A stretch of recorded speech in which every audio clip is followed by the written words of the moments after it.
ആറ്റുകാൽ പൊങ്കാലയ്ക്ക് പോയിട്ട് എനിക്കുണ്ടായ അനുഭവം പറയാനാണ് ഞാൻ ആഗ്രഹിക്കുന്നത്. നമുക്ക് ലളിതാസഹസ്രനാമത്തിന്റെ ധ്യാനത്തോടു കൂടി തുടങ്ങാം. നിങ്ങൾക്ക് എല്ലാവർക്കും ഇഷ്ടപ്പെടുമെന്ന് വിചാരിക്കുന്നു. അമ്മയെ പറ്റി പറയുവാൻ ഞാൻ ആരുമല്ല, എന്നാലും എൻ്റെ ഒരു ആഗ്രഹം നിങ്ങളൊക്കെ സ്വീകരിക്കണം.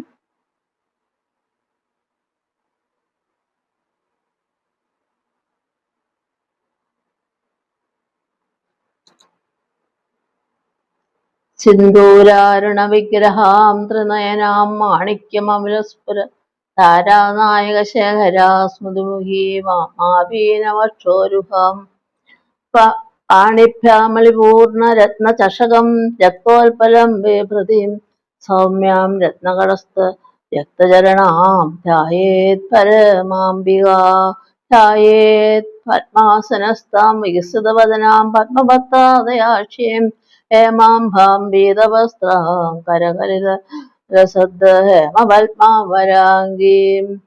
സർവാലങ്കാരയുക്താം സദോഭേദാം ഭക്തനമ്രാം ഭവാനി ശ്രീവിദ്യാം ശാന്തമൂർത്തി സകല സുരനുതാം സർവസമ്പദ് പ്രദാദീം മേരേ മാമായി.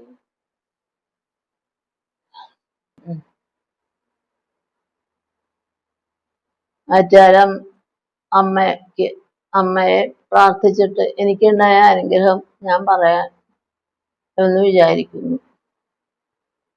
എൻ്റെ സഹോദരിയുടെ മകളുടെ വിവാഹ നിശ്ചയം മുടങ്ങിപ്പോയിട്ട് എനിക്ക് ഭയങ്കര സങ്കടമായിരുന്നു.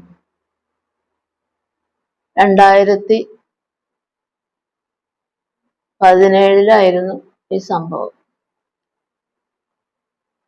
അപ്പൊ എൻ്റെ കൂട്ടുകാരത്തി നളിനി പറഞ്ഞു, എന്റെ വിഷമം കണ്ടപ്പോ, ചേച്ചി നമുക്ക് രശ്മിയെ കൊണ്ടുപോയി ആറ്റുകാൽ പൊങ്കാല ഇടിക്കാം എന്ന് പറഞ്ഞു.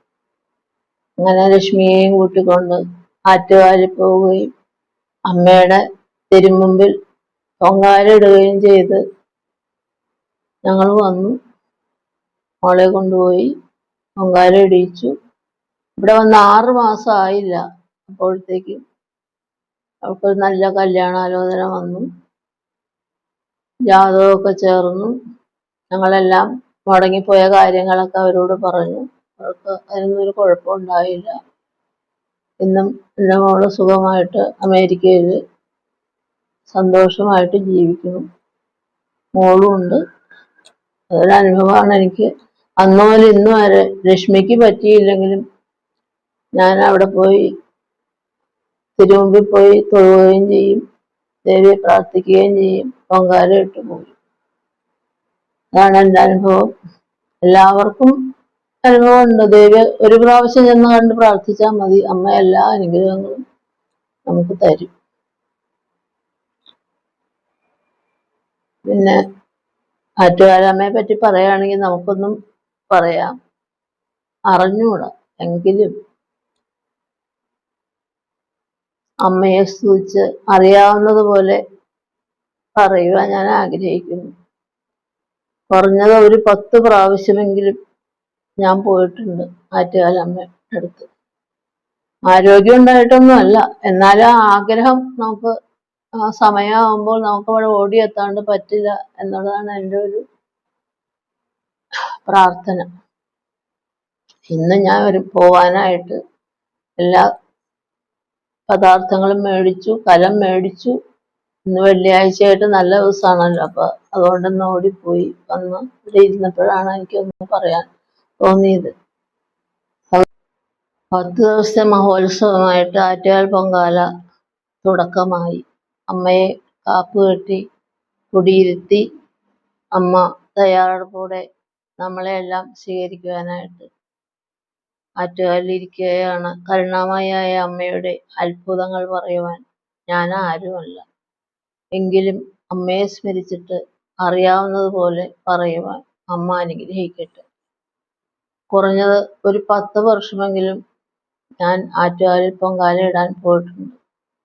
2018 മുതൽ എൻ്റെ ലക്ഷ്മിയുടെ കല്യാണം ആവശ്യത്തിന് വേണ്ടിയിട്ട് ഞാൻ ആറ്റുകാലിൽ പോയിട്ടുണ്ട്. അവളുടെ കല്യാണമൊന്നും ആവാതെ നടക്കാതെ ഇരുന്നപ്പോൾ എനിക്ക് ഭയങ്കര സങ്കടം ആവുകയും അങ്ങനെ എൻ്റെ കൂട്ടുകാരി മുഖാന്തരം ആറ്റുകാലിൽ പോയി പൊങ്കാലയിട്ടാൽ മോളുടെ കല്യാണം നടക്കുമെന്ന് പറഞ്ഞിട്ട്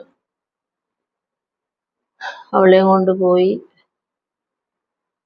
പൊങ്കാലയിടിയിച്ചു.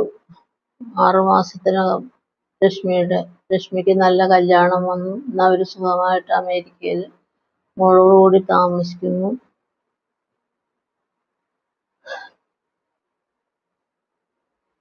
അങ്ങനെ അമ്മയുടെ അനുഗ്രഹം ഞങ്ങൾക്കും കിട്ടി.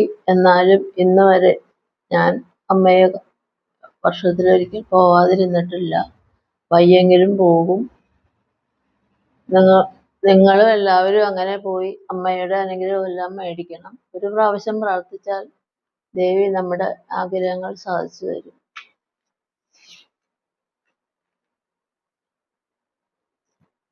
ആറ്റുകാൽ പൊങ്കാല എന്ന് പറഞ്ഞാൽ കണ്ണകിയുടെ കഥയായിട്ടാണ് എല്ലാവരും പറയുന്നത്.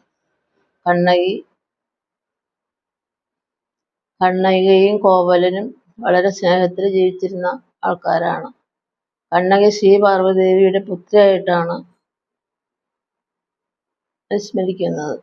പാർവ്വതീദേവിയുടെ അനുഗ്രഹം കൊണ്ട് നല്ലവനായ കോവലനുമായിട്ട് കണ്ണകി ജീവിക്കുകയും വളരെ സന്തോഷത്തോടു കൂടി താമസിച്ചിരുന്നു. പക്ഷെ കഷ്ടകാലം എന്ന് പറയട്ടെ, സുന്ദരിയായ മാധവിയോടുകൂടി അവർ നർത്തകിയുമായിരുന്നു. കോവലൻ ചേരുകയും കണ്ണകിയെ മറക്കുകയും ചെയ്ത് അങ്ങനെ ഭയങ്കര സങ്കടപ്പെട്ട ഒരവസ്ഥ കണ്ണകിക്ക് ഉണ്ടായി. കോവലന്റെ കയ്യിലുണ്ടായിരുന്ന എല്ലാ സ്വത്തുക്കളും നശിച്ചുപോയി. തിരിച്ച് വളരെ സങ്കടത്തോടുകൂടി കണ്ണകിയുടെ അടുത്ത് വരികയും അവർ പിന്നെയും പോയതെല്ലാം പോകട്ടെ, എനിക്ക് കോവലനെ കിട്ടിയല്ലോ എന്നായിരുന്നു ദേവിയുടെ പ്രാർത്ഥന. അങ്ങനെ സന്തോഷത്തോടു കൂടി മധുരയിലേക്ക് പോയപ്പോൾ കണ്ണകിയുടെ കാലിൽ ഒരു ചിലമ്പ് മാത്രമേ ഉണ്ടായിരുന്നുള്ളൂ.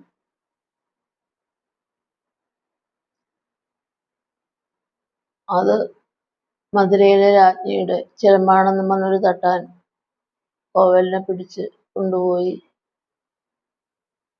ഉപദ്രവിക്കുകയും വെട്ടിക്കൊല്ലുകയും ചെയ്തു. ഇതറിഞ്ഞ കണ്ണകി വളരെ സങ്കടത്തോടു കൂടി മധുരാപുരിയിൽ എത്തുകയും എൻ്റെ ചിലമ്പല്ല അതെന്ന് പറയുകയും രാജ്ഞിയുടെ ചിലമ്പല്ല അതെന്ന് പറയുകയും